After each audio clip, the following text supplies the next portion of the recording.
strafe Japanese mainland. Typhoon Roke is forecast to strike at about 19 o'clock Greenwich Mean Time, 7 p.m. Eastern, on the 20th of September. Roke is expected to bring 1-minute maximum sustained winds to the region of around 120 kilometers per hour, 74 miles per hour. Wind gusts in the area may be considerably higher. Japanese government to invite foreigners who have large Facebook and Twitter followers to Tohoku so that they can tell their followers Japan is safe. Japan's Ministry of Foreign Affairs have started to make preparations for inviting people from overseas who disseminate information via the social media such as Facebook and Twitter, as part of countermeasures. What does it feel like to fly over planet Earth? Science educator James Drake built this amazing time-lapse video from the perspective of the International Space Station as it flew over North and South America.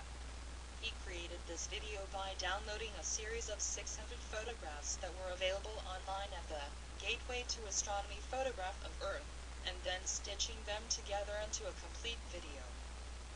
You can see more of James' work at his blog, Infinity Imagined.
Farmers flee as history's deadliest volcano rumbles back to life after 200 years. Old farmers in Indonesia routinely ignore orders to evacuate the slopes of live volcanoes, but those living on Tambora took no chances when history's deadliest mountain rumbled ominously. Villagers like Hazelnut in Sanusi heard since they were young how the mountain once blew apart in the largest eruption ever recorded, an 1815 event widely forgotten outside the region, killing 90,000 people and blackening skies on the other side of the globe. Little was known about Tambora's global impact until the 1980s, when Greenland ice core samples, which can be read much like tree rings, revealed an astonishing concentration of sulfur at the layer dating back to 1816. Fine droplets of acid remained for years in the atmosphere, circling the Earth and reflecting some solar radiation back into space. Temperatures worldwide plummeted, and farmers in the northeastern U.S. reported snow well into July. Don't ask, don't tell officially lifted. Gays can now serve openly in the military. No one knows how many gay members of the military will come out on Tuesday, although neither gay rights advocates nor Pentagon officials are expecting big numbers, at least not initially. Okay, friends. This is a great day for human rights and for those of us out there who understand that love is the key, and loving ourselves, and those around us, can change the world, and why not more of this love, for whomever, whatever, and whichever you are, in this everything all around us, encircling each of us at the same moment. However, the military-industrial academic complex, unfortunately, does not have we the people high on its priority list, or the folks serving bravely for a cause that perhaps they should not be told so easily, and follow blindly. We all can protect our country, if we start making the right choices. Everything we do is a vote.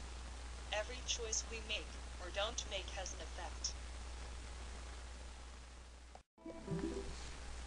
NASA boffins are looking into making a science fiction staple the idea of transmitting power to spacecraft using lasers or microwaves into reality.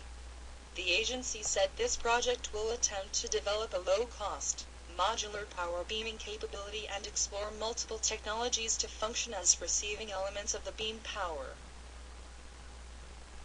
This combination of technologies could be applied to space propulsion, performance and endurance of unpiloted aerial vehicles or ground-to-ground power beaming applications.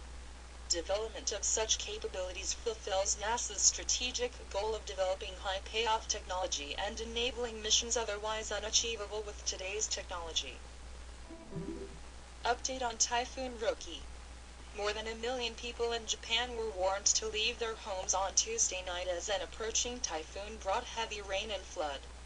The Japanese weather agency said that Typhoon Roke, packing winds of up to 144 kilometers an hour near its center, could land in central Japan Wednesday and move northeast, possibly towards the crippled Fukushima nuclear plant.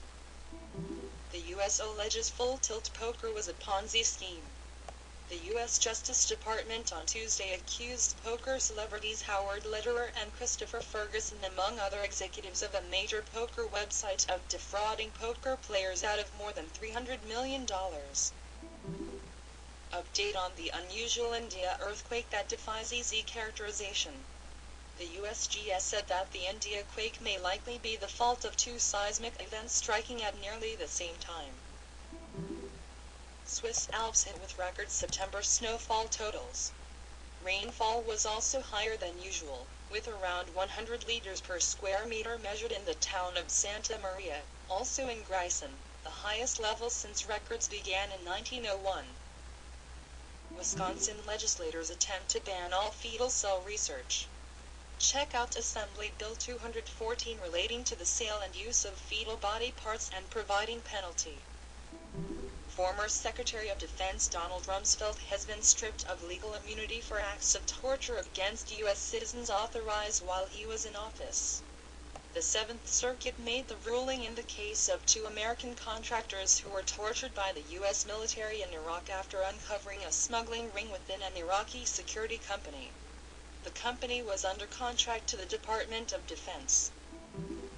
The 13 most evil U.S. government experiments on humans. The U.S. government has been caught conducting an insane amount of vile, inhumane and grisly experiments on humans without their consent and often without their knowledge. So in light of recent news of the U.S. infecting Guatemalans with STDs, here are the 13 most evil, for lack of a better word, cases of human testing as conducted by the United States of America. Carrying the Olympic flame gives budding athletes the chance to be a part of the biggest sports competition in the world, but why should humans have all the glory? James Law, a computer scientist at Aberystwyth University, has nominated a robot to be part of the London 2012 Olympic torch relay. Autonomous car navigates the streets of Berlin. First car licensed for autonomous driving on the streets and highways of the German states Berlin and Brandenburg. The car was developed by the Autonomos Labs, a university project funded by the German Federal Ministry of Education and Research. The objective of the project is to develop technology that can be transferred to driver assistance systems, to innovative safety systems for conventional cars, or to full autonomous vehicles in private enclosures such as airports or mines. The Berlin researchers have been working on autonomous cars since 2007. The newest car was certified in June of 2011 for autonomous driving and has already covered thousands of kilometers autonomously during the test drives in the days previous to the public demonstration this weekend. Spray-on solar panels available in 4 years. Imagine if all the windows of a building, and perhaps even all its exterior walls, could be put to use as solar collectors.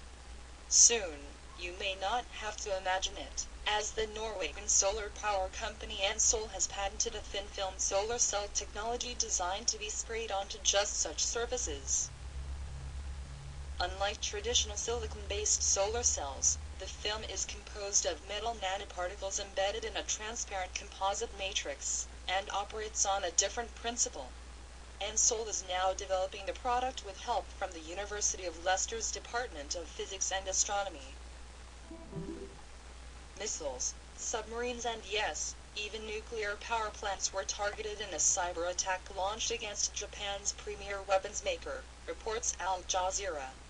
The victim, Mitsubishi Heavy Industries, which said today that a total of 83 of its servers and computers were infected by as many as 8 separate viruses. The Japanese government says it's not aware of any sensitive information compromised in the attacks, though looking back at how things went down with Sony's PlayStation Network in April, where tens of millions of PSN user accounts were breached, you may recall Sony using that line initially, too.